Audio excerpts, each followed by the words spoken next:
इसी तरह से नबी करीम सल्लल्लाहु अलैहि वसल्लम के ज़माने में जो इलाज थे उनमें एक इलाज जो है पशना लगवाने का भी था, जिसे हिजामा कहा जाता था, एहतिजाम कहा जाता था। हिजामा किसे कहते हैं कि इंसान के बदन से फासिद मादे को निकालना, इंसान के बदन से फासिद खून को निकालना।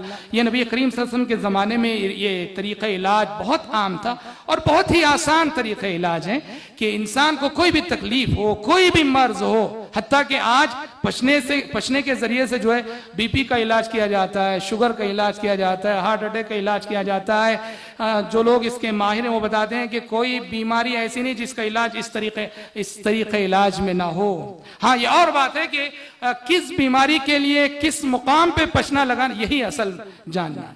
सर दर्द हो तो उसके लिए कहाँ पशना लगाना चाहिए, हड्डियों में दर्द हो तो कहाँ पशना लगाना चाहिए, पेट का दर्द हो तो कहाँ पशना लगाना चाहिए, बीपी हो तो कहाँ पशना लगाना चाहिए, ये जो उसका माहिर है वही जानता है। समझ रहे हैं? ये कामयाब तरीका इलाज था जिसमें इंसान के बदन से फासिद खून को जो है निकाला जाता है, फासिद खून को निकाला जाता है और उससे शिफायाबी मिल जाती है। और हमारे एक साथी जो करनूल के रहने वाले, उनका अपना तजर्बा है कि कई साल का दर्द सर, जो कभी डॉक्टरों की दवाई खा खा के थक गए थे और उन्हें शिफाया भी नहीं हुई, उन्होंने पशना लगाया, पशना लगवाने के साथ ही दर्द सर उनको खत्म हो गया। तो ये वो इलाज है जिस इलाज को नबी करीम सल्लल्लाहु अलैहि वसल्लम ने जो अपनाया, और बहुत आसान है, ये तरीका भी बहुत आसान है। उसमें सबसे अहम यही बात है ये जानना कि किस बीमारी के लिए कहाँ पशना लगवाना चाहिए। वाकईतन जिन लोगों ने पशना लगवाया वो बताते हैं कि तबीयत पूरी तरह से हल्की हो जाती है फासिद खून निकल जाने की वजह से। उमूमन ज्यादातर जो है सर पे वो पशना लगवाया जाता है, इंसान का दिमाग जो है फ्रेश हो जाता है पशना लगवाने से। तो और हदीस में इसकी भी तालीम मिलती है कि आपने फरमाया है कि पशना लगवाना हो तो अरबी महीने की 17, 19 और 21 तारीख को लगाओ। ये भी आपने तालीम दी है। अरबी तारीख के एतबार से अरबी महीने की 17, 19 और 21 को पशना लगवाओ। इसकी हिकमत जो है जदीद दौर में मालूम की गई। कहा कि ये जो 17 और 19 और 21 तारीख है, जाहिर बात है कि 14 तारीख जो है, 14 तारीख को चांद मुनव्वर होता है। चांद सबसे ज्यादा जो मुनव्वर होता है, रोशन होता है, ये महीने के वसत में और महीने के दरमियान में।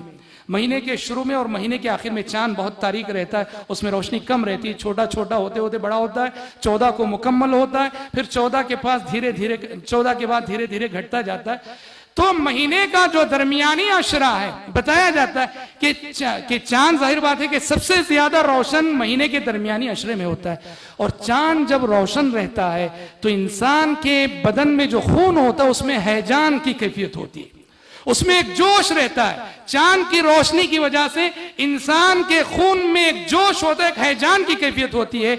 और इस कैफियत में जब इंसान पशना लगाता है तो उसके जिस्म में जो फाजिल मादे हैं वो आसानी से निकल के आते हैं। जदीद तिब की तहकीक है। कदीम जमाने में बस ये था कि महीने के दरमियान में जो है पशना लगवाओ, और जदीद तहकीक ने उसकी ये इल्लत मालूम की कि चांद के रोशन और मुनव्वर रहने की वजह से इंसानी बदन में हैजान की कैफियत होती है, और ये कैफियत इंसान के बदन के जो फाजिल मादे होते हैं, फाजिल रुतूबात होती हैं, उनको निकालने में काफी मुआविन और मुमिद साबित होती हैं। और ऐसे में पशना लगवाना जो है